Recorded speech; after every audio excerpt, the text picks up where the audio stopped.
The internet has revolutionized the way we live, work, and communicate. But how has it shaped the history of humanity and our lives? Although in topic 1.3 we discussed the beginning of the internet, in this video we will explore its historical development, its concept, and impact in creating what the sociologist Manuel Castells called the network society. At the end of the 60s, ARPANET was created, a project led by the Advanced Research Project Agency of the United States Department of Defense. Designed to connect universities and research centers, ARPANET not only facilitated communication among academics, but also laid the groundwork for the interconnected network technology we know today. This design ensured that information could be transmitted even in the event of technological failures, marking the first step toward a resilient and global network. According to Castells, in 2001, the Internet is a means of communication that allows for the first time communication from many to many at chosen times and on a global scale.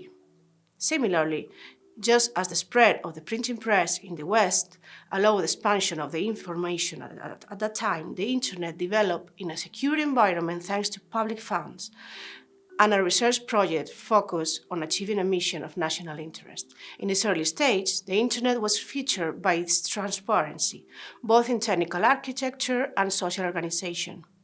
Its flexibility allowed major networks like ARPANET to easily connect with local area networks. According to Castells, this was made possible by two key factors. One is the open and free distribution of software promoted by the early hackers, which accelerated the spread of communication protocols. And two, the collaboration between scientific networks and hacker communities in university, which became essential spaces for sharing technological advancement. By the late 70s and the early 80s, the first virtual communities emerged, such as Usenet, FireNet, and electronic bulletin boards. These platforms introduced innovative ways of communication, such as mailing lists and chat rooms.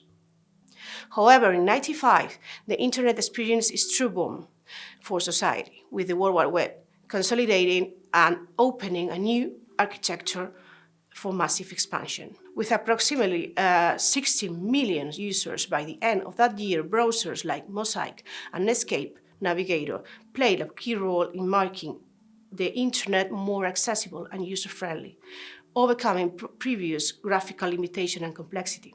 In the first decade of the 21st century, the Internet evolved profoundly, transforming online interaction.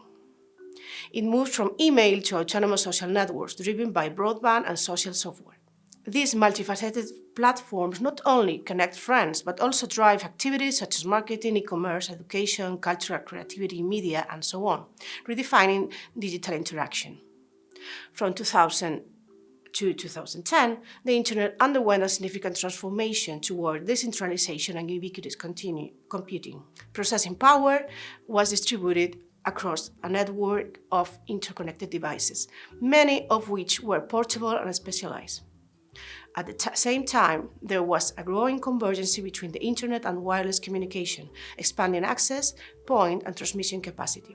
This evolution, along with the advancement of broadband technology, facilitated the transmission of data and voice by packet switching, greatly expanding the possibilities of the Internet. During this period, social networks like MySpace and Facebook revolutionized forms of sociability, creating a new central platform for global social interaction, transforming communication and daily life for hundreds of millions of users under 30 years old. In this sense, the explosive growth of the Internet has transformed society into a network society, according to Castells.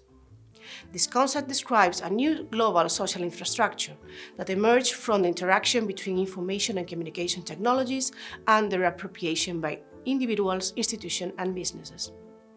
Castells argues that network society is a complex and diverse social model, with different effects depending on the historical, cultural, and institutional context of individuals. It contrasts with the hierarchical structures of industrial society by being more flexible and adaptable, allowing for connections between geographically dispersed nodes in complex networks.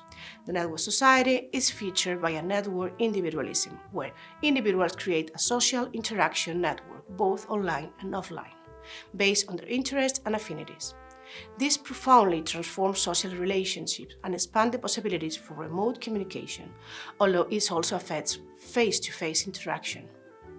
Moreover, network society is linked to a new economy based on knowledge and information, but it also presents risks such as inequality and digital divide. It poses a new challenges for policy and governance, and as globalization of networks makes it difficult to control information and regulate global market. The concept of network society not only provides a new perspective on how we live and interact in a digital age, but it also highlights the challenges and opportunities that arise as we adapt our social and economic structures to this interconnected environment.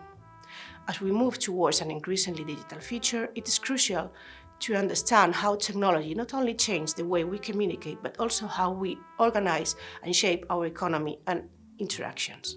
In the following video, we will discuss the social and cultural implications of the net.